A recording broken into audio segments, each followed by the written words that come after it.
وعلى آله وصحبه ومن والاه أما بعد. Alhamdulillah kita bisa berjumpa pada malam hari ini. Mas Deksa sebagai host dan para pendengar sekalian. Untuk mengawali, perkenalan dulu ya, Mas Deksa. Silakan. Ana Isyaul Khairi, umur 26 tahun ya. Sudah menikah tapi belum punya anak, sebentar lagi insya Allah. Amin. Baik, ya Ana berasal dari keluarga yang dari sejak Ana lahir, keluarga Ana sudah di salah satu kelompok Islam yang ada di Indonesia ini cukup familiar dan cukup besar ya. Yang biasa kita sebut Islam Jamaah itu ya. Ya, kebetulan abi Ana, ya Abah Ana manggilnya Abah, Bapak Ana ya. Ini salah seorang tokoh juga di Islam Jamaah. Bahkan beliau ini mungkin satu-satunya orang di Islam Jamaah yang hampir semua orang memanggilnya Pak Yai, Pak Kiai atau Pak Yai begitu. Ya, jadi orang tua Ana tokoh di Islam Jamaah. Asalnya dulu beliau adalah Kiai dan sudah punya pondok juga di Nahdliyin ya. Kemudian bergabung dengan Islam Jamaah dan sampai wafatnya beliau di Islam Jamaah. Semoga Allah merahmati beliau, mengampuni dosa-dosa beliau dan menerima semua amal baik beliau. Dan keluarganya keluarga besar di Islam di Islam Jamaah ini, karena abi Ana punya istri lebih dari satu. Istri beliau 4 waktu itu. Masya Allah. Ya, sehingga keluarga besar dari bapak ini, dan sampai sekarang ya mereka masih di Islam Jamaah. Semoga suatu saat nanti Allah membukakan pintu hidayah pada mereka semua. Amin. Ya,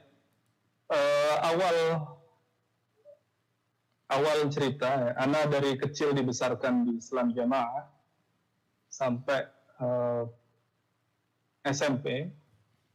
Bahkan sebelum lulus SMP, Ana sudah menuntut ilmu di salah satu pondok Islam Jamaah yang cukup besar ya di Jawa Timur, dan menimba ilmu di sana beberapa waktu, kemudian lulus ya kan. Kenapa bisa cepat sekali? Karena di sana hanya sistem belajarnya adalah sistem belajar hanya memindah tulisan saja. Jadi tafsir secara ringkas dan syarah hadis secara ringkas dipindah begitu saja, kita tulis dalam kitab kita. Sehingga dalam waktu 1-2 tahun sudah lulus dan bisa ditugaskan sebagai dai. Ya, dai yang tingkat dasar lah ya, dai tingkat bukan dai tingkat lanjutan. Dan sempat Ana ditugaskan di Jakarta mengajar di salah satu ya kompleks atau pemukiman warga Islam Jamaah di sana sampai hampir 2 tahun. Kemudian Ana dipanggil untuk mengabdi di pondok Jawa Timur lagi. Ya, ini pondok di Jawa Timur ini pondok yang paling besar ya. Di Jawa Timur ya Mas ya? Iya. Pondok yang paling besar, bahkan bisa dibilang itu pusatnya Islam Jamaah. Di sana Ana juga ya bantu-bantu ngajar sampai sempat jadi muazin juga. Masya Allah.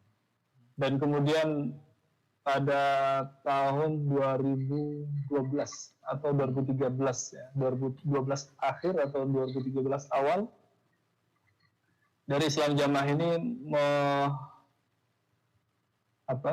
membuat program ya, kaderisasi dai, kaderisasi ulama, dan Ana dimasukkan di situ untuk mengikuti program itu dari proses pendaftaran, seleksi, hingga akhirnya terus berlanjut, lolos seleksi dan mengikuti program tersebut.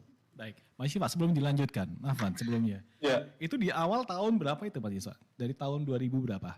Ketika Mas Isfa sebelum ke Jakarta, itu tahun berapa? Mas? Itu tahun 2007 akhir, 2008 awal.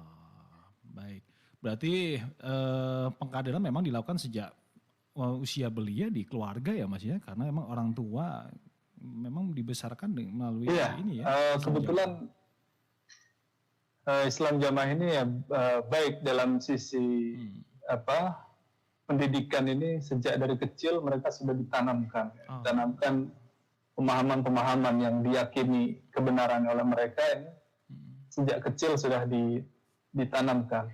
Nah, Masya Allah. Ya, sehingga ya, pendidikan awal di keluarga itu. Ya, baik. Mas Isfa pada waktu itu orang tua berada di Jawa Timur ya posisinya? Iya, di Jawa Timur.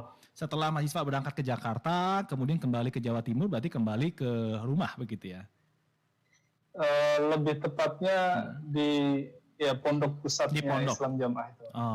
Di sana orang tua, khususnya Abah di sana punya peranan penting ya di pondok tersebut? Di salah satu pondok besarnya beliau sebagai, kalau tidak salah sebagai pimpinan pondok. Sebagai pimpinan. Iya. Iya. Baik, artinya dari sana, dari pendidikan, sebelum kita masuk ke proses kaderisasi di usia pada waktu tahun berapa Mas? Tahun 2013 ya? Setelah dari Jakarta? Iya. Oke. 2014 kurang lebih ya Mas ya. Nah, sebelumnya masuki itu saya pengen tahu Mas Isfa. Kalau dari Islam Jamaah itu sendiri, sistem pendidikannya berarti sudah cukup baik ya dari awal SD begitu ya? Sudah mulai ada pendidikan yang secara SD sampai ke atas ya. Apakah terstruktur sedemikian rupa, Mas Isfa? Iya, ya itu diantara yang membuat mereka bisa menanamkan berbagai doktrin ya, pemahaman-pemahaman yang mereka anut yang bertentangan dengan pemahaman para salafus saleh ini ya karena mereka menanamkan sejak dini.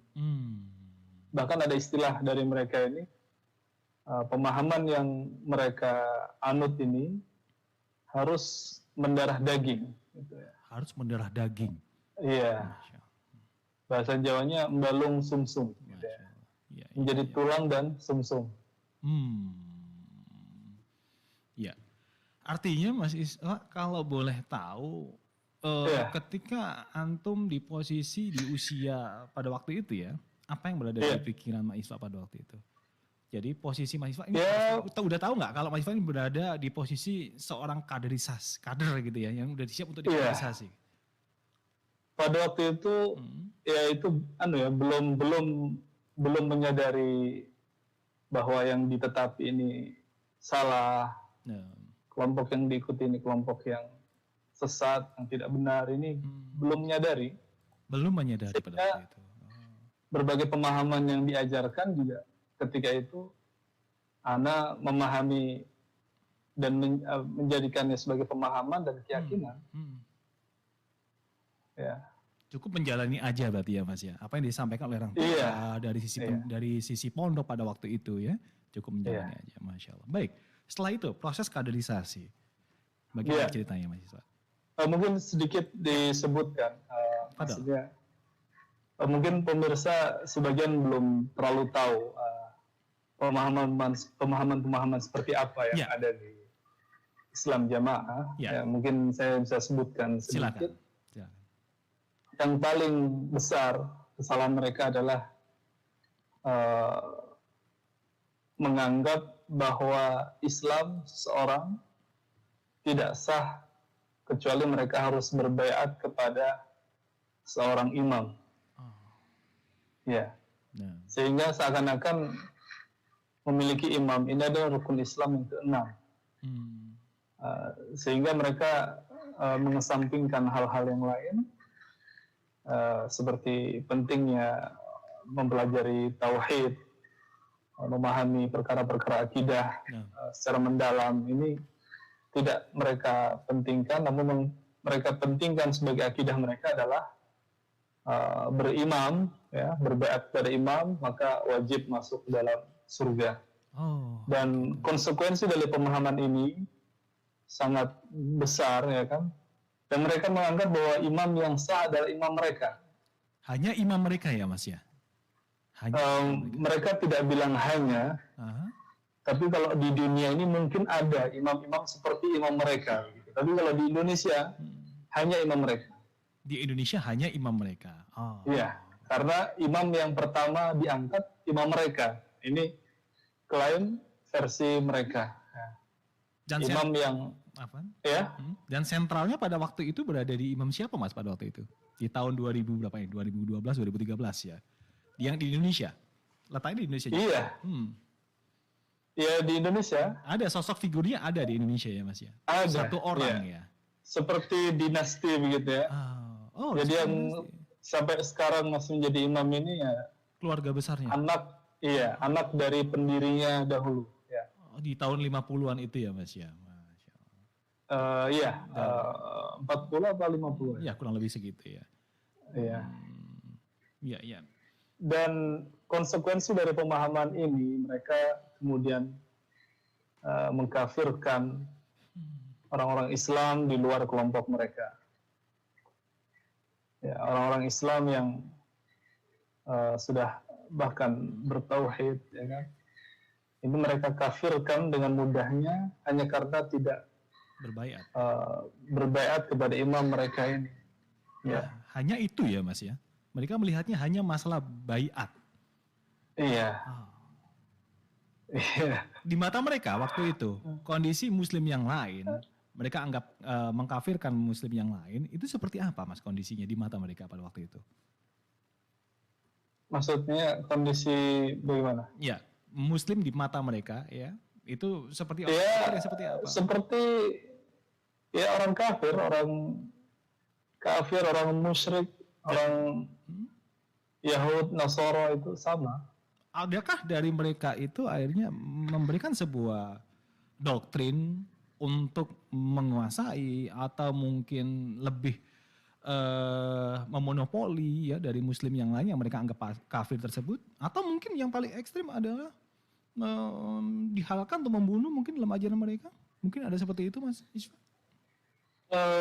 Selama ini yang keluar dari mulut mereka ini seperti itu, yang keluar dari mulut mereka ya. Adapun secara praktek membunuh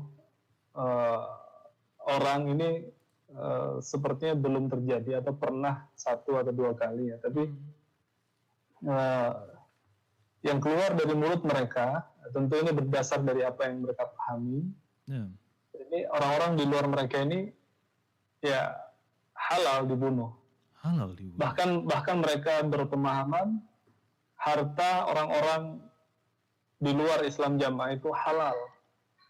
Sehingga kalau bisa mencuri tanpa ada yang melihat ini boleh. Mencuri ya, bukan memerangi ya, Mas? Yeah. Seperti ghanimah bukan ya? Mencuri. Kalau memerangi sementara ini kan mereka belum punya kekuatan yang cukup ya untuk berperang. Dan mungkin sedang menyusun kekuatan itu. Dengan beberapa organisasi, beberapa dikembangkannya bela diri dan lain sebagainya ini mungkin arahnya ke situ, tapi untuk saat ini masih sangat lemah kekuatan mereka. Dan ya ketika Anda pernah berbincang dengan salah satu mereka bahwa imam atau penguasa ini harus memiliki wilayah, menguasai wilayah yang dipimpin. Mereka bilang kita belum mampu. Suatu saat kalau kita mampu kita akan kuasai gitu. Ya, tapi masih jauh dari hal itu. artinya memang itu menjadi plan mereka ya, Mas, Ya, jangka panjang gitu ya. plan jangka panjang. Oh, ya. Dan banyak konsekuensi dari itu ya, mengkafirkan, menghalalkan harta orang ya orang di luar mereka, bahkan ya bukan orang biasa, bahkan ustadz-ustadz mereka, dai-dai mereka ini ya, pernah ya, Anda mendengar cerita langsung dari orang yang sangat terpercaya. Dia bilang, dia suami istrinya. Suaminya ini seorang ustadz di Islam Jamaah. Ketika belanja di suatu toko atau supermarket begitu, kemudian menyelipkan ya, mencuri beberapa barang gitu, diselipkan di pakaiannya atau di mana, di tasnya. Istrinya ini yang fitrahnya masih bagus menegur, loh mas kok ngambil-ngambil gitu, ini kan hartanya orang luar, hartanya orang kafir, halal gitu. Ya ini itu berawal dari pemahaman mereka bahwa orang yang tidak berbaiat pada imam mereka ini tidak sah Islamnya. Ya. Baik, hal lain Mas Iswa yang mungkin apa benar nggak sih? Pernah kita juga mendengar di beberapa daerah, bahkan di tempat kami juga seperti itu ya dulu. Ketika ada yang sholat juga memasuki masjid-masjid mereka, itu sempat dibersihkan kembali ketika orang yang sholat itu yang di luar kelompok mereka, itu pulang baru dibersihkan kembali, dipel gitu ya. Apa benar itu Mas Iswa? Kenyataannya memang seperti itu ya, ada yang begitu. Kenapa ya, Mas? menganggap bahwa orang di luarnya ini najis. Ya kan? Mungkin dalilnya innamal musyrikina najasun gitu ya. Orang musyrik itu najis. Bahkan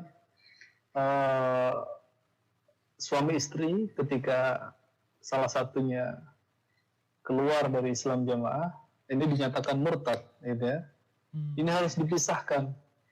Bahkan disuruh menganggap bahwa suamimu itu atau istrimu itu kalau sudah tidak berpemahaman Islam Jamaah lagi itu sudah seperti binatang, harus kamu pisah ya, harus kamu tinggalkan. Sampai seperti itu ya Mas ya. Ya itulah. Dan artinya dan artinya pemahaman itu memang berlaku untuk semua ya Mas ya di Indonesia.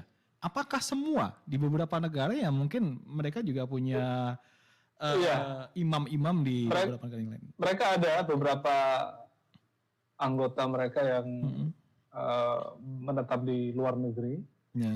Ya sama, pemahamannya sama. Oh sama ya.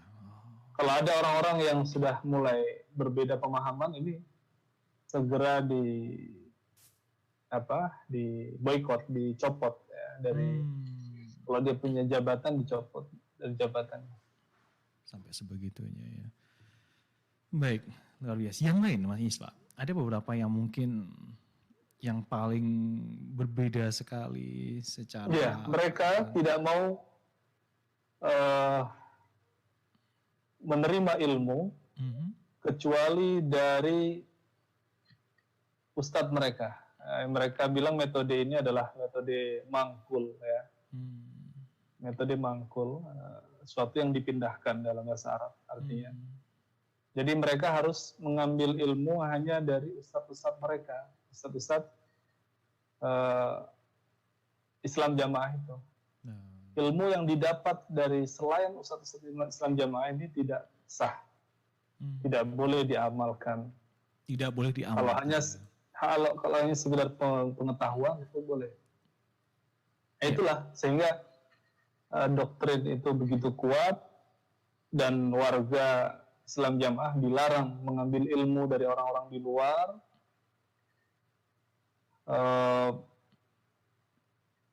Sehingga mereka kuat dengan doktrin yang ditanamkan itu. Ya. Tidak boleh baca-baca buku Islam, ya, karena nanti bisa mempengaruhi atau merubah pemahaman, gitu, keyakinan mereka, sampai segitunya. Dan itu diamini oleh jamaahnya tanpa bertanya dan lain. Apakah mereka bisa bertanya begitu, Pak Isa, kepada pemimpin mereka pada waktu itu? Kenapa tidak boleh membaca seperti ini? Apakah dijelaskan dengan? Oh, nggak boleh. ya, jawabannya hanya agar kalian tidak terpengaruh, agar tidak berubah pemahaman kemudian keluar ya murtad begitu. Masya Allah. Dan di antara akidah sesat mereka ini, imam mereka ini mereka sebut punya hak untuk berijtihad. Oh. Tapi bukan seperti berijtihadnya para ulama ya. Para ulama yang mujtahid, mereka berijtihad dengan ilmu, menyimpulkan suatu hukum ya dari berbagai dalil yang dikumpulkan. Tapi kalau ijtihadnya imam ini suatu kebijakan yang kemudian dianggap ini mutlak, mengikat, harus diterima, harus diamalkan, seakan-akan itu adalah syariat begitu. Itu padahal imamnya bukan orang yang berilmu, Artinya ketika imam mereka itu punya kebijakan, berarti tiap-tiap daerah ada beberapa yang tidak sama dong, Mas? Nah, mereka ini ketika di pusat membuat suatu kebijakan, ini daerah harus menyambung, ya, menyampaikan persis apa yang disampaikan dari pusat. Jadi mereka begitu pusat A sampai ke pelosok negeri, warga Islam Jamaah semuanya A, gitu. Oh, artinya bisa memberikan sebuah istihad ini, artinya dari imam mereka yang di Indonesia ya, tersentral yang di Indonesia. Iya. Kalau yang di daerah bagaimana, Mas? Jadi kalau kita lihat mereka ini seperti sebuah negara gitu ya, negara tanpa wilayah begitu. Jadi imam pusatnya ini di Jawa Timur itu, seluruh warganya yang tersebar di seluruh penjuru dunia ini, ya kiblatnya ke situ, imamnya di situ. Itu seperti kepala negaranya gitu. Adapun di daerah-daerah, bahkan di luar negara ini seperti sebuah provinsi, kemudian seperti wilayah kota, kecamatan, desa, seperti itu. Ya, artinya di sini banyak sekali perbedaan sebagaimana yang sudah kita ketahui, begitu ya Mas ya. Jadi sangat signifikan. Kalau mau kita sebutkan semuanya ini terlalu banyak, Mas Deksa, sehingga secara garis besar ya dari kesalahan masalah akidah takfir itu, ya kan, menganggap imam adalah syarat sahnya Islam, kemudian baiat ini ya adalah suatu keharusan ya, harus kepada imam yang versi mereka, imamnya seperti apa versi mereka, dan imam yang benar yang mana, imam mereka. Inilah kemudian muncul banyak sekali penyimpangan-penyimpangan, ya sumbernya dari situ. Termasuk fikih ya Mas ya? Masalah fikih juga pasti banyak ya Mas ya? Masalah fikih banyak. Jadi kita ini tidak boleh mengamalkan hadis walaupun itu sahih sampai sang imam memberi lampu hijau. Sampai sebegitu gitu. Ya. Jadi hadis Rasul itu tidak berlaku ketika imamnya, atau tidak boleh diamalkan kecuali sudah dipersilahkan oleh imamnya. Atau bahkan ada yang bilang kalau mau diamalkan, amalkan di tempat tersembunyi, jangan sampai ada orang melihat. Nanti orang yang melihat kaget gitu ya, karena hadis tersebut kenapa tidak sesuai dengan amalan yang sudah biasa dilakukan di Islam Jamaah. Baik, Pak Iswa, sebelum kita lanjutkan, sebelumnya saya coba akan menyapa pendengar dulu, Pak Iswa. Pendengar, jangan lupa ya untuk Anda ingin bergabung nanti ya, Masya Allah dengan narasumber kita kali ini, beliau dulu ya sebelum berhijrah, beliau ini merupakan calon seorang kader gitu dari Islam Jamaah yang sempat juga dicekal oleh pemerintah ya, bahkan sampai saat ini walaupun berganti beberapa nama begitu. Baik, pendengar jangan lupa nanti Anda bisa bergabung berbagi pengalaman mungkin di proses hijrah, Masya Allah. Di 0811 37074 ya, sekali lagi. Anda bisa kirimkan pertanyaan Anda, kalau mungkin ada pertanyaan melalui WA di 0811 37074 atau bisa telepon langsung ya melalui WA di 0811 37074. Baik. Dan selain siaran ini bisa Anda simak di Radio HSI, di website kami di radio.abdullahroy.com. Anda bisa simak melalui channel YouTube, fanspage Facebook, dan Instagram Radio HSI. Dan juga saat ini kita sekarang dirilai oleh dan juga disiarkan langsung oleh HSI TV ya, Masya Allah. Baik, kita kembali bersama dengan narasumber kita, Mbak Yusma, yang dengan ceritanya Masya Allah kita udah oprek sedikit begitu ya. Mbak Iswan, ada nggak yang berbeda tentang cara ibadah mereka pada waktu itu Mbak Iswan? Atau mungkin saat ini sama mungkin ya? Cara ibadah secara umum sama. Oh begitu ya. Hanya saja mereka ya karena mereka membatasi keilmuan hanya kepada guru mereka, sehingga kebanyakan dari mereka ya tidak legowo atau apa, tidak menerima sesuatu yang berbeda, itulah. Jadi ketika ada orang Islam beribadah, sholat misalnya, kemudian dari gerakan cara meletakkan tangan di dada atau di bawah dada, ini berbeda dengan mereka. Ini mereka menganggap sesuatu yang, wah ini kok berbeda gitu. Bahkan ya beberapa di antara mereka ya mengatakan wah ini salah begitu, padahal mereka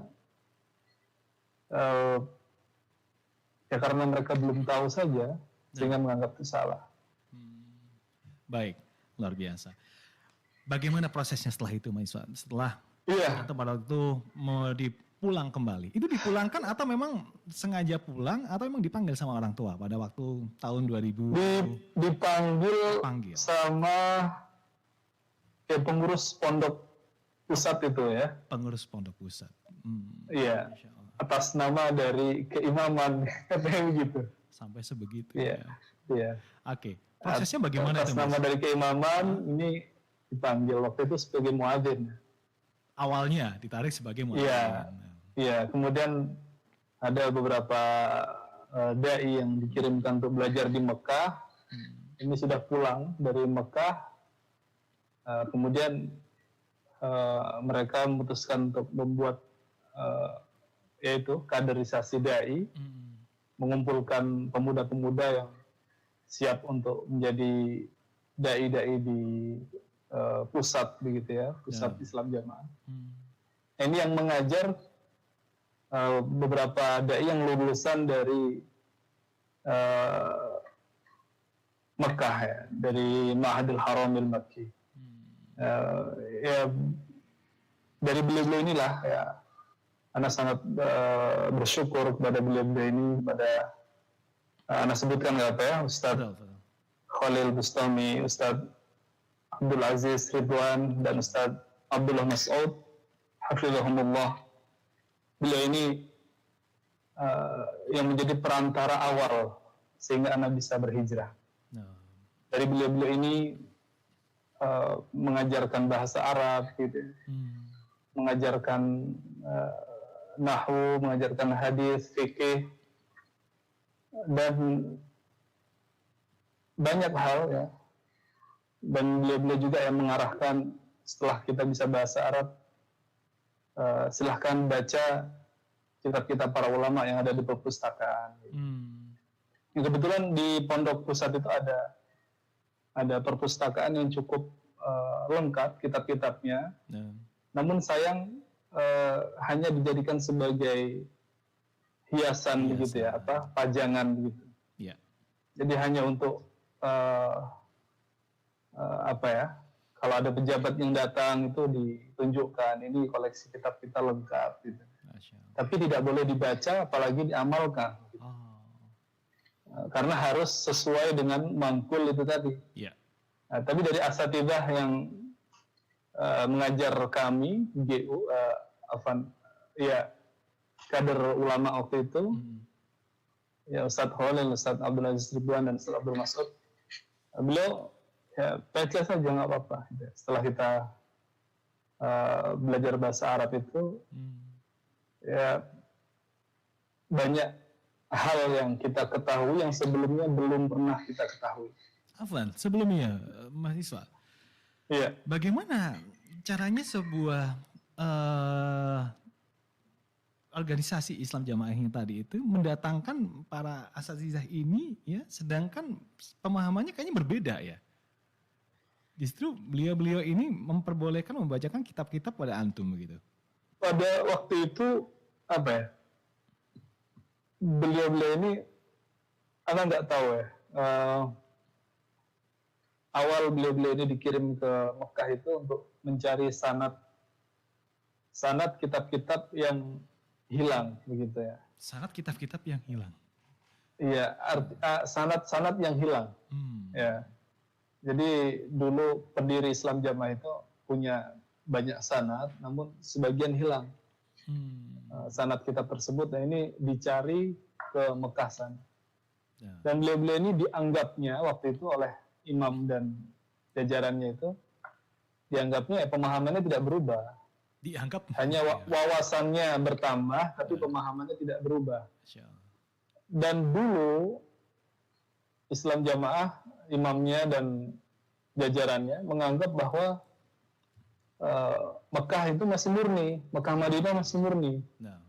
Hanya belakangan ini mengatakan sudah tidak murni. Ini wallahu alam, penelitian dari mana atau hanya ucapan tanpa dasar, ya. Sehingga waktu itu masih murni, mereka masih boleh, para asatidzah yang dari Mekah ini masih boleh ngajar.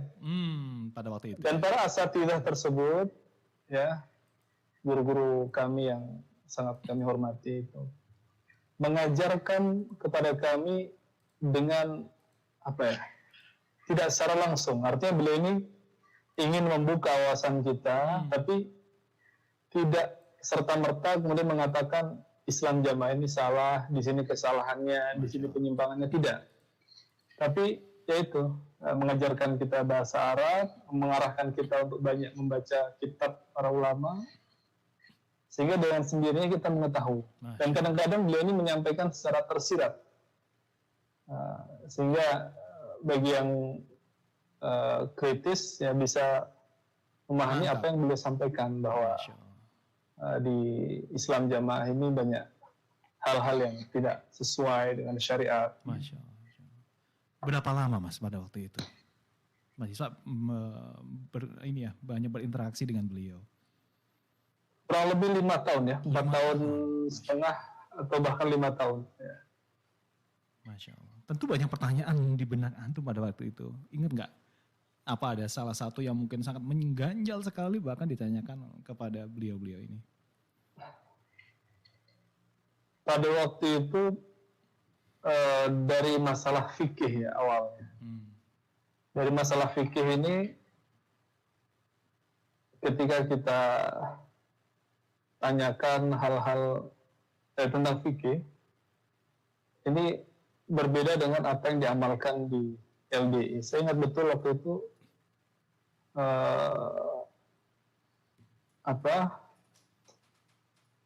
di antaranya musik itu haram, tapi di Islam Jamaah ini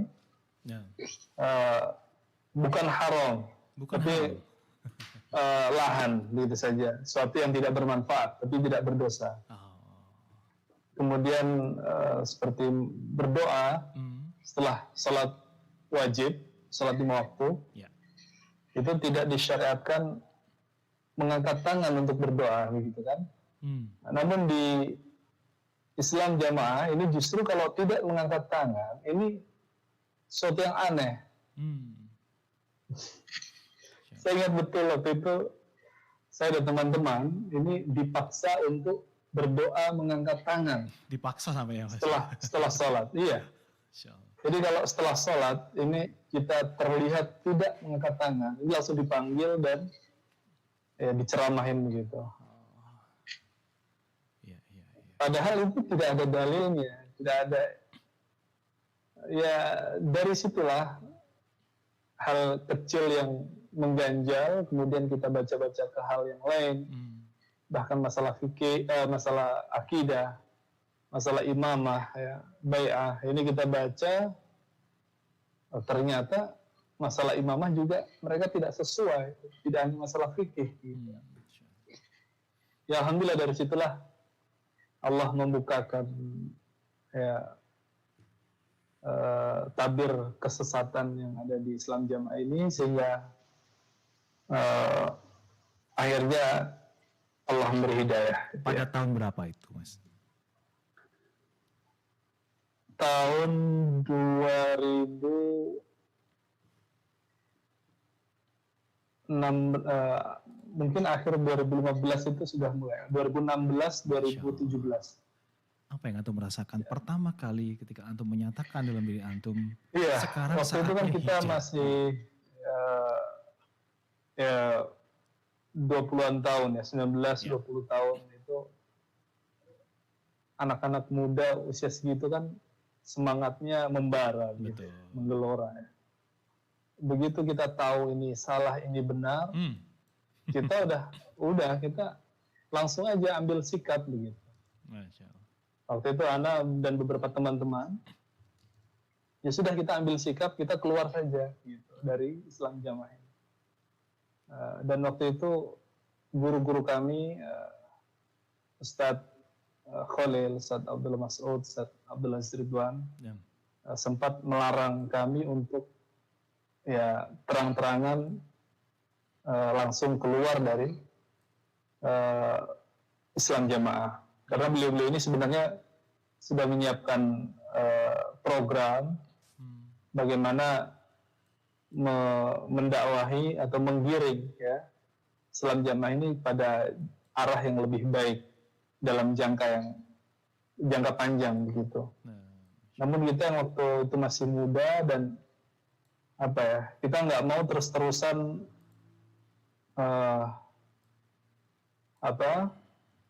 terus-terusan berpura-pura ya. Jadi karena kita waktu itu sudah tahu mana yang salah, mana yang benar, tapi kita masih berpura-pura seakan-akan Islam Jamaah itu yang benar. Ya, ini di hati tidak nyaman ya menghadapi hal yang semacam itu. Ini sangat mengganggu sekali. Ya. Ini tidak benar, tapi kita harus terus berada di posisi itu. Iya. Bahkan kita kan disuruh ceramah, ya kan, nasihat. Ya. Ini juga harus menyuarakan doktrin mereka, gitu loh. Sampai akhir-akhir sebelum Ana keluar dari Islam Jamaah itu, ketika diberi kesempatan untuk ceramah, saya atur bahasa saya itu seakan-akan membenarkan mereka, tapi sebenarnya tidak. Gitu ya.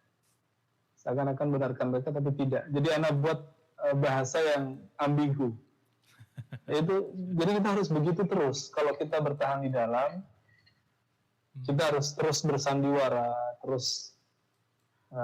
Oleh karena itulah, meskipun guru-guru kami sudah meminta kami untuk tidak keluar waktu itu, tapi dengan setelah beristikharah dan meminta pertimbangan kepada beberapa asatidzah yang lain, akhirnya kami tetap keluar. Yaitu sikap keluar kami perlu Ana tegaskan di sini bukan karena kami tidak hormat atau tidak menghargai guru-guru kami yang telah mengajarkan banyak hal kepada kami tersebut. Bukan karena kami tidak menghargai mereka, tidak menghormat mereka, tapi ketika itu sikap yang paling benar yang kami yakini adalah memang harus keluar, gitu ya. Dan mungkin ini bisa menjadi peringatan buat kita semua bahwa ketika kita belajar pada seorang guru, maka penghormatan kepada seorang guru tidak harus dengan taklid kepada mereka. Artinya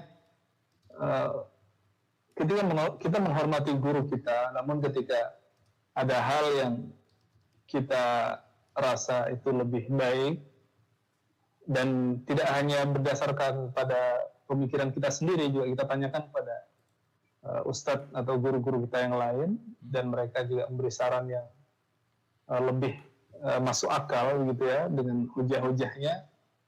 Ini boleh kita menyelisih pendapat mereka dengan tanpa mengurangi rasa hormat pada mereka. Baik. Jadi ketika itu guru-guru kami melarang kami untuk keluar, tapi dengan penuh ya dengan rasa yang berat ya, kami akhirnya tetap harus keluar. Berapa orang pada waktu itu, Mas? Awal waktu itu ada 4 orang ya. 4 orang. Iya, sebenarnya 5, namun yang satu ternyata ya batal, sehingga 4 orang awal itu. Jadi di akhir tahun 2017 kami cari-cari nomor asatidzah, beberapa asatidzah yang cukup terkenal di sosial media ketika itu. Berusaha kita hubungi, tapi yang merespon dan memberi balasan ketika itu Ustadz Abdul Harai, hafizahullah ta'ala. Ya. Apa yang Antum tanyakan pada waktu itu kepada beliau? Iya, ketika itu Ustadz, kami dari Islam Jamaah, kenapa kami menghubungi Ustadz Abdul Harai? Karena kebetulan disertasi beliau ketika itu adalah tentang Islam Jamaah juga. Masya Allah. Ya. Jadi karya ilmiah S3 beliau ini di pembahasan pemaparan dan bantahan terhadap Islam Jamaah. Sehingga wah, beliau ini pasti udah tahu betul tentang Islam Jamaah. Gitu ya. Sehingga kita hubungi beliau, Ustadz, kami dari Islam Jamaah dan kami ingin belajar gitu. Berempat waktu itu, Mas? Iya. Masya Allah. Bagaimana respon dari beliau pada waktu itu? Apa yang disampaikan? Oh, saya ingat beliau chat waktu itu melalui WhatsApp. Insya Allah mudah, ya, sahal insya Allah. Nanti akhir tahun, awal tahun 2018 ada program mulazamah di Pandeglang. Antum semuanya ikut, begitu. Masya Allah. Jadi 2017 akhir beliau pulang dari Madinah. 2018 awal ada program mulazamah. Nah, kita langsung berangkat waktu itu ya, dari pondok Islam Jamaah langsung ke Pandeglang. Baik, sebelum kita mengupas apa yang Antum lakukan di Pandeglang, Mbak Isa, kita balik dulu sebentar ya. Tapi sebelumnya kami informasikan untuk para pendengar semuanya, dimanapun Anda berada, Masya Allah. Ini perjalanan dari seorang narasumber kita yang Masya Allah ini luar biasa. Baik, kita insya Allah bisa banyak mengambil ibroh dari apa yang beliau sampaikan. Baik, sebelumnya pendengar jangan lupa ya, untuk yang ingin bergabung silakan, ingin bertanya, kirimkan pertanyaan Anda di 0811 37074. Sekali lagi di 0811 37074. Bisa kirim pertanyaan melalui WA atau langsung telepon ya. Tapi sebelumnya kita coba dengerin dulu yang satu ini. Satu murotal untuk Anda dan kita akan kembali bersama dengan Radio HSI.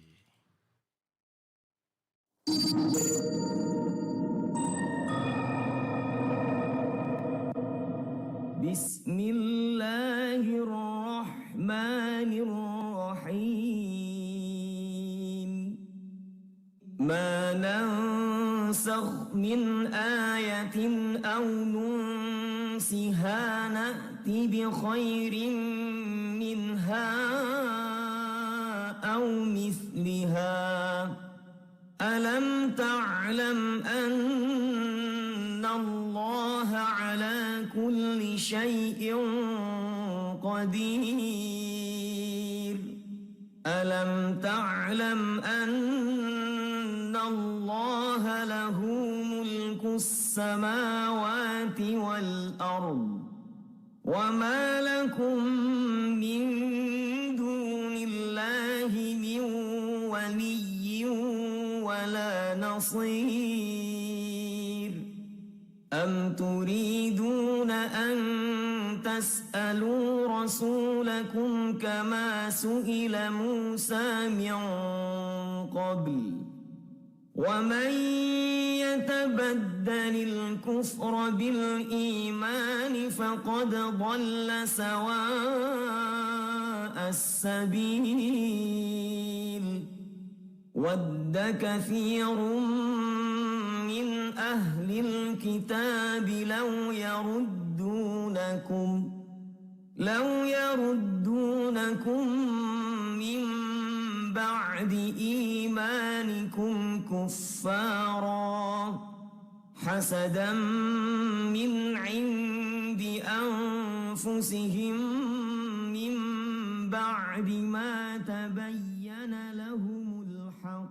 Baik, kembali bersama dengan Radio HSI, para pendengar semuanya di mana Anda berada, Masya Allah ya. Kita lagi mendengarkan sebuah program motivasi hijrah bersama dengan narasumber kita, ada Isfaul Khairi, ya, beliau seorang host. Nah, Masya Allah, beliau juga merupakan bagian dari keluarga dari Ustadz Abdul Rahman, Masya Allah. Baik, bagaimana kelanjutan ceritanya? Baik, kita akan terhubung kembali bersama dengan Mbak Iswa. Baik, masih bisa mendengar suaranya saya dengan jelas, Mbak Iswa di sana? Iya. Alhamdulillah. Baik, sebelum antum cerita bagaimana perjalanan antum menemui Ustadz Abdul Rahman pada waktu itu di Pandeglang ya. Setelah beliau menyelesaikan studinya. Nah, sebelum antum ketemu dengan Ustadz, bagaimana proses meninggalkan di pondok tersebut dan bagaimana reaksi dari keluarga antum sendiri? Iya. Ketika itu kita ngobrol ya Pak. Ya bermusyawarah beberapa teman, bagaimana kalau kita berangkat saja ke Pandeglang untuk menuntut ilmu di sana, belajar masalah akidah, karena memang di Islam Jamaah ini sangat minim sekali pengetahuan masalah akidahnya. Iya, sehingga dari situ kita akhirnya memutuskan untuk berangkat, dan ya ketika itu bahkan kita tidak tidak pamit begitu ya. Ya karena ketika kita pamit ini dilarang untuk berangkat gitu. Sehingga kita tanpa pamit waktu itu pagi-pagi teman-teman sedang olahraga gitu ya. Kita keluar dan sampai akhirnya berangkat. Barang-barangnya bagaimana, Mas? Kita bawa barang seadanya. Jadi kita waktu itu sudah siap. Seandainya kita ya dengan bekal seadanya. Bahkan waktu itu saya tidak punya uang sama sekali ya. Hanya uang untuk tiket itu saja. Tapi insya Allah nanti Allah beri pertolongan gitulah. Ya sudah, kita berangkat dengan barang seadanya, satu koper. Saya tidak punya koper waktu itu, ada salah seorang teman yang sudah, ini koper Anda buat antum, silakan dipakai gitu. Masya Allah, itu teman yang alhamdulillah beliau juga sudah hijrah. Alhamdulillah. Ya kita berangkat waktu itu, dan keluarga sangat tidak setuju, tapi memang keluarga waktu itu saya tidak memberi kabar sebelum berangkat ya. Saya kabari ketika sudah sampai di Pandeglang. Ketika sudah sampai, artinya di sana Mbak Isma masih belum banyak belajar tentang bagaimana lebih dalam lagi bersama dengan Ustadz waktu itu ya? Hanya sampai sana? Iya, tapi secara mendasar Islam Jamaah ya, maksud kami Islam Jamaah ini tidak benar, Islam Jamaah ini sesat, banyak penyimpangan, ini sudah ada. Tapi secara mendetail, secara kajian ilmiahnya ini belum. Sehingga ya itu yang mendorong kita untuk mengambil sikap tegas untuk ke Pandeglang waktu itu. Pagi itu langsung berangkat ke Pandeglang bersama dengan 4 orang. Diam-diam tanpa membawa bekal, seadanya apa yang ada. Begitu ya Mas ya? Iya. Masya Allah. Akhirnya Mas, ketika di Pandeglang, ini masih belum proses, antum belum menghubungi orang tua ya? Belum. Oke. Saya ingat waktu itu salah satu teman kita ini bahkan masih pengantin baru. Yang salah satu teman? Pengantin baru. Salah satu ya. Dari 4. Kita berempat, 3 orang ini masih lajang. Ya. 1 ini baru menikah 2 atau 3 minggu begitu. Anak kira beliau tidak serius mau ikut Pandeglang. Ternyata serius. Istrinya juga dari Islam Jamaah? Iya. Masya Allah. Bahkan beliau rela meninggalkan istrinya untuk sementara waktu ke Pandeglang dulu, baru kemudian setelah beberapa bulan bisa menjemput istrinya ikut ke sana. Masya Allah. Baik. Ya, alhamdulillah dari Anas sendiri beberapa teman-teman ini meskipun keluarga tidak ada yang mendukung, tidak ada yang setuju dengan pergerakan kami waktu itu, ya bahkan ibu itu kalau menelpon ya nangis-nangis itu, anak juga bingung, juga Pada waktu itu ya, sedih Mas, ya? juga. Pada waktu itu ya. Iya, Antum artinya menelpon pertama pada waktu itu di mana, Mas? Di Pandeglang. di Pandeglang. Di Pandeglang. Dan waktu itu langsung orang tua nangis, ya kan? Antum apa yang antum sampaikan pada orang tua pada waktu itu? Itu pertimbangan ibu itu juga pertimbangan paling berat ketika Anda sebelum memutuskan untuk berangkat ke Pandeglang itu. Dalam hal Karena Anda khawatir nanti ibu kenapa-kenapa gitu. Karena saking kaget, shocknya, kemudian sakit dan lain sebagainya. Iya. Namun beberapa asatidzah menasehati, kita doakan saja insya Allah Allah menjaga ibu kita, Allah yang melindungi dari hal-hal yang tidak kita inginkan. Jadi anak ya Allah ini anak karena Allah begitu ya, karena Engkau melakukan hal ini dan jagalah ibu saya. Gitu. Mahasiswa apa yang dan antum waktu itu ya. ibu sempat sakit juga, ya sempat ya mungkin karena sedihnya itu. Kenapa sedih? Ya karena ketika seseorang keluar dari Islam jamaah, ini dianggapnya telah keluar dari Islam, ya. Dianggapnya murtad, kafir. Sehingga bisa dibayangkan betapa sedihnya orang tua ketika anaknya murtad, begitu ya. Nah, versi mereka ya. Ini salah satu dampak dari penyimpangan akidahnya Islam jamaah tersebut. Baik. Kemudian Mas, seiring waktu apa yang antum lakukan di Pandeglang? Bagaimana proses ketemu? Anda terus jalin komunikasi itu sampai beberapa kali telepon itu ibu selalu nangis. Anda juga sedih, tapi juga bagaimana lagi begitu kan? Ya terus Anda berdoa, terus Anda jalin komunikasi yang baik sampai akhirnya ya. Sekarang alhamdulillah sudah bisa komunikasi dengan baik, dengan normal. Masya Allah. Dan banyak cerita dari teman-teman yang lain bahkan diusir oleh orang tuanya. Sudah tidak dianggap lagi sebagai anak. Bahkan ya karena hijrah itu ya, dianggap sudah bukan anaknya lagi. Bahkan ada orang tua yang menggambarkan antara dia dengan anaknya ini seperti Nabi Nuh dengan Kan'an. Ya, bapaknya bilang ke dia, nak karena kamu keluar dari Islam jamaah, kamu ini seperti Kan'an, bapak ini Nabi Nuh. Gitu. Dan ada teman juga dipisahkan dari istrinya, dipisahkan dari keluarganya. Ada juga yang kemarin barusan telepon, menikah, kemudian dipisahkan, ya. Menikah, kemudian dipisahkan? Iya. Penyebabnya? Baru beberapa hari, 3 hari kemudian dipisahkan. Bahkan kalau bapak ini cerita, memang pernikahan itu didesain untuk mempermalukan beliau. Jadi beliau ini sudah terindikasi akan keluar dari Islam jamaah, tapi belum terus terang.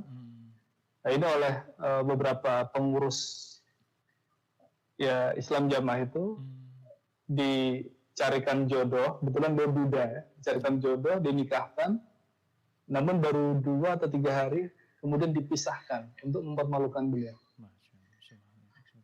Ya itu berbagai hal yang kita jumpai bersumber dari kesesatan yang pertama itu. Baik, mahasiswa, bagaimana proses antum ketika pertama kali bertemu dengan Ustadz Abdullah Roy? Dan sampai perjalanan Ambung sekarang, Masya Allah, antum bagian dari keluarga besar dari Ustadz Abdullah Roy, Masya Allah. Bagaimana ceritanya, Mas? Dan bagaimana nikmatnya ketika antum benar-benar menikmati indahnya sunnah? Fadhal. Alhamdulillah, ya dengan kita belajar ya, di luar Islam jamaah, kita tahu betapa dunia keilmuan Islam itu sangatlah luas. Ya. Dulu ketika kita di Islam jamaah, ini menganggap bahwa ilmu itu ya sempit gitu ya, tidak seluas yang kita ketahui sekarang. Ilmu itu hanya ya yang dimangkulkan, yang diajarkan dalam Islam Jamaah itu saja. Ya, yang selain itu bukan ilmu gitu. Namun ternyata ya setelah kita belajar, nah ini betapa luasnya ilmu, betapa banyak dalamnya lautan ilmu, sehingga dengan ilmu tersebut kita bisa lebih dekat kepada Allah, kita bisa lebih mantap dalam beribadah karena bisa sesuai dengan sunnah apa yang kita kerjakan. Ya, sungguh kenikmatan yang luar biasa. Ya. Pada waktu itu belajar bersama dengan Ustadz Abdullah Roy. Kalau mulazamah dengan Ustadz Abdullah Roy sampai sekarang masih berlanjut ya. Sampai sekarang di Jember. Waktu itu kalau di Pandeglang kurang lebih 6 atau 7 bulan. 6 sampai 7 bulan di Pandeglang. Iya. Kemudian Mas, proses akhirnya menikah.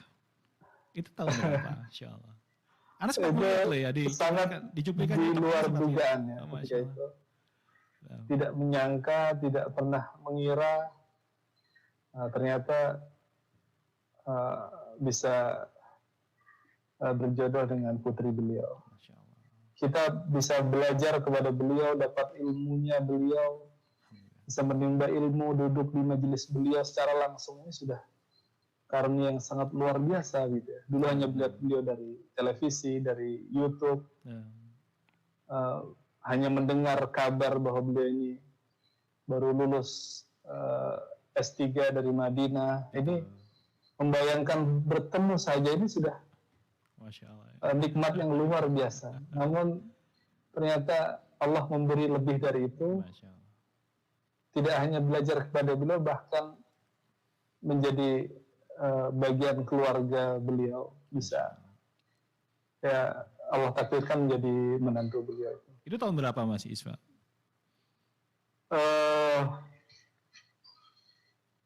Waktu itu mungkin pertengahan 2018 ya. 2018. Pas sholat pas ini acara itikaf itu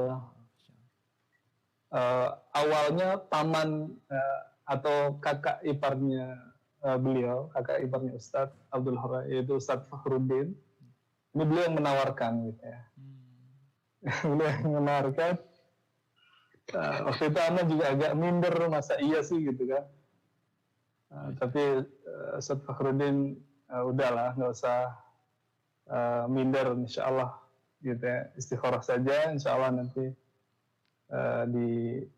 coba dilanjutkan gitu. Dan kemudian pernikahan dilangsungkan di bulan Desember ya. Masya Allah. Alhamdulillah. Ya, Ana sempat melihat YouTube-nya loh kapan hari itu, sampai Ana tertidur sampai jam berapa? Jam 2, Masya Allah. Pernikahan betul. Masya Allah. Oke, Mas Isfa, sebelum kita lanjut lagi, kita kasih kesempatan untuk para pendengar. Kali ini ada beberapa pertanyaan yang sudah masuk, Mas Isfa ya. Baik, kita coba akan baca dulu satu persatu. Masya Allah ini. Dari 1306, pertanyaan sangat singkat. Apa yang membuat Mas Isfa yakin keluar dari firqah itu? Silakan.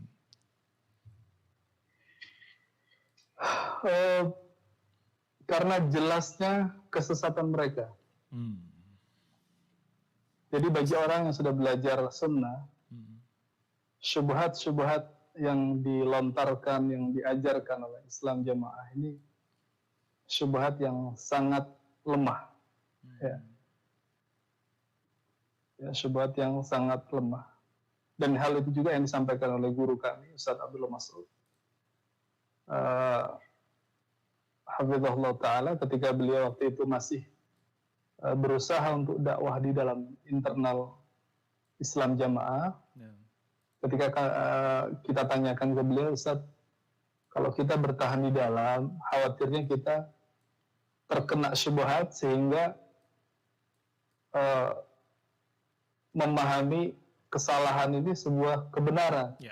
Beliau jawab, itu suatu yang sangat jauh dari kemungkinan karena syubhatnya Islam jamaah tentang imamah, bai'ah, takfiri ini syubhat yang sangat lemah. Tidak perlu ilmu yang tinggi untuk mengidentifikasinya sebagai kesesatan. Masya Allah. Sehingga kalau kita mau belajar, mau membuka wawasan kita sedikit saja keluar, ini sudah tampak kesesatannya. Iya. Ya, itulah yang membuat kita mantap untuk keluar. Baik.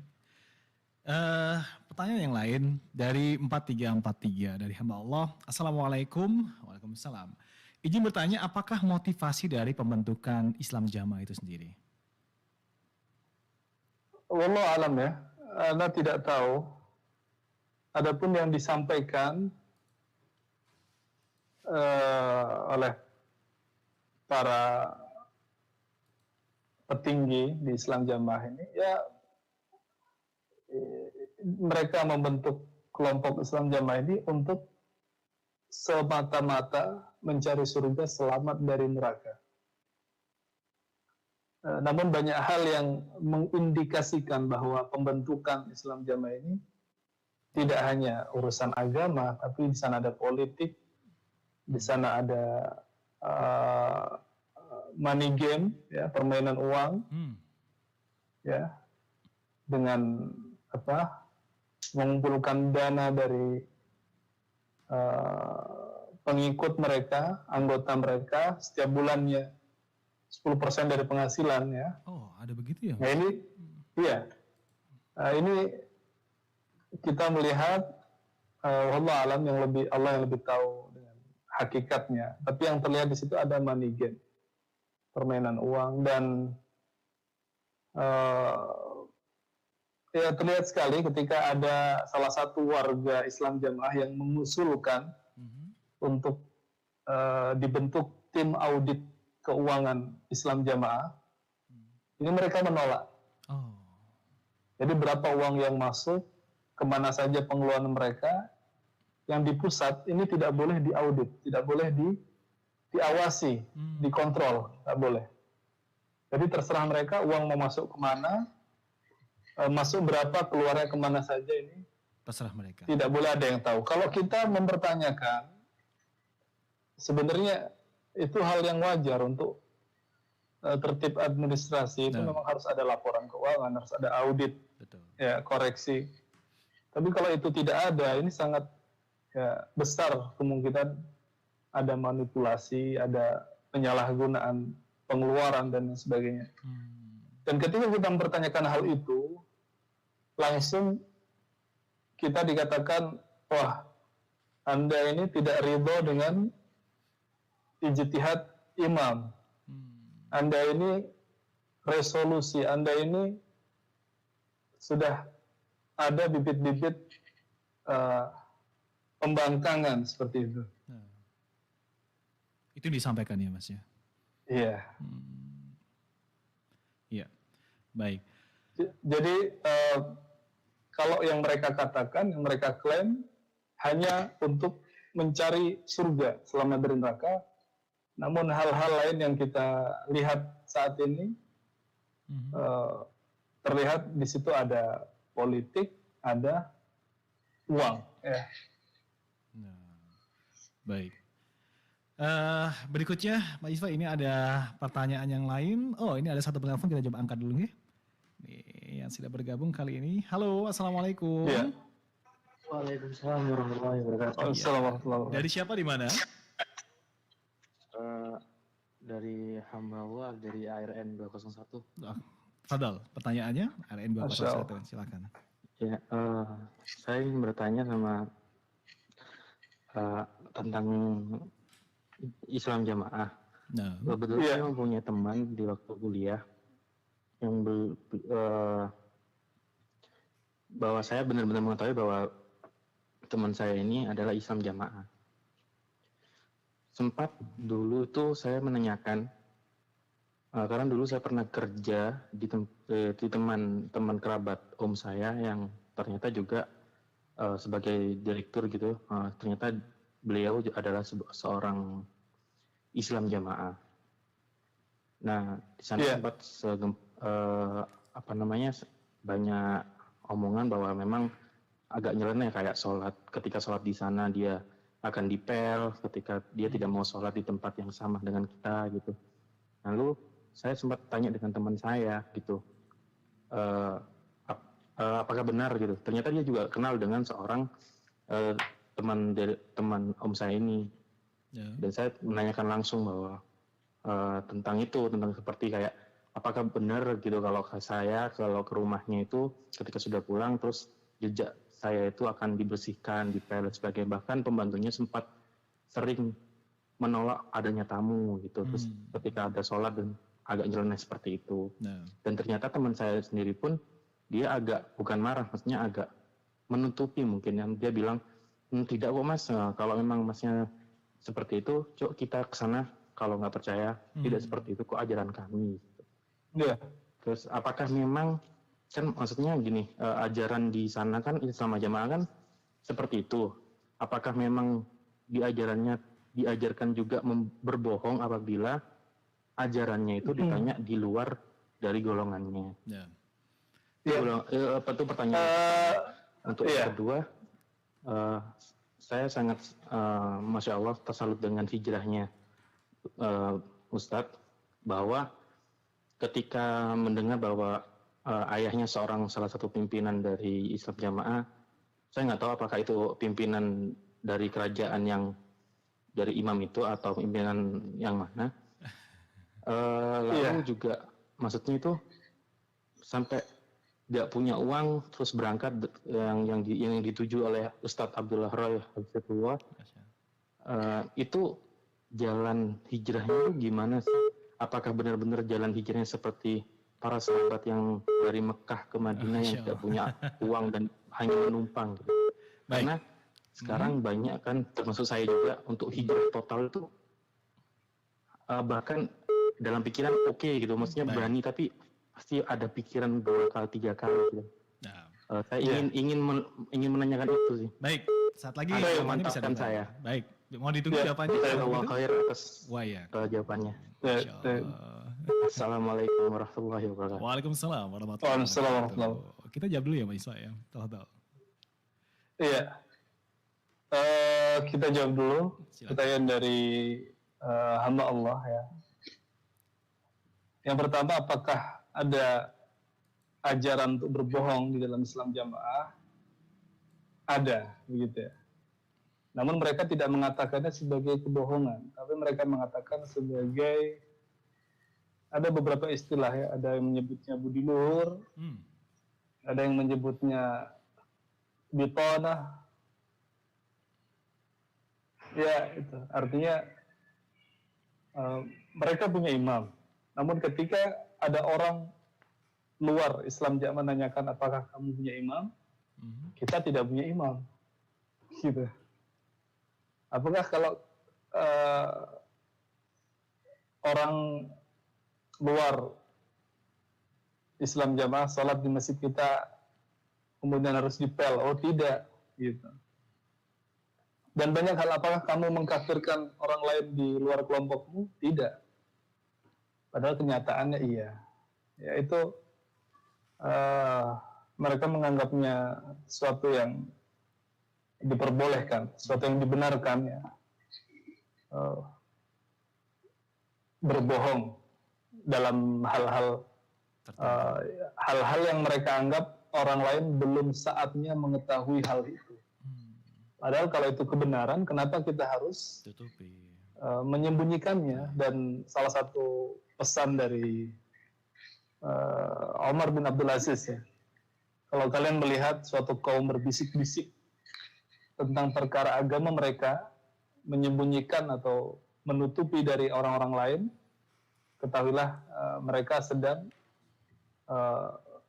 membuat atau ya menyusun sebuah kesesatan, membangun sebuah kesesatan. Kalau ada orang ngomong-ngomong masalah agama tapi eksklusif, ini perkara agama, ini perkara khusus untuk orang-orang tertentu, kamu nggak boleh dengar. Nah, ini kalau sudah levelnya, kalau kamu sudah baiat, baru kamu boleh ikut kajian di sini.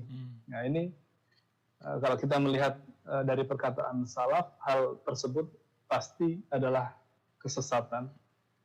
Kemudian yang kedua tadi, proses hijrah. bagaimana dengan kondisi yang sulit Ya. tetap berani atau nekat untuk hijrah gitu ya. Sabda Rasulullah SAW waktu itu, kami ingat sabda beliau ya, man taraka syai'an billah awadahu Allahu khairan minhu, atau kama qala. Siapa yang meninggalkan sesuatu karena Allah, yakinlah bahwa Allah akan memberi ganti yang lebih baik daripada apa yang ditinggalkan. Ya, dan terlihat dari teman-teman yang sudah hijrah, ketika mereka hijrah, ini walaupun waktu itu kita sudah siap dengan kondisi yang berat, namun pada kenyataannya Allah memberikan sesuatu yang mudah, Allah memberikan sesuatu yang tidak berat, sesuatu yang bahkan seperti yang Anda ceritakan tadi, kita hanya berharap belajar, ternyata kita bisa belajar, kita diberi rezeki oleh Allah, bisa menikah, ya kan, bisa bertempat tinggal yang layak, bisa hidup dengan kehidupan yang layak. Itu semua ya sebagai ganti dari apa yang kita tinggalkan tersebut. Allah akan memberi ganti yang lebih baik. Seandainya kebaikan-kebaikan dunia kita tidak dapatkan, maka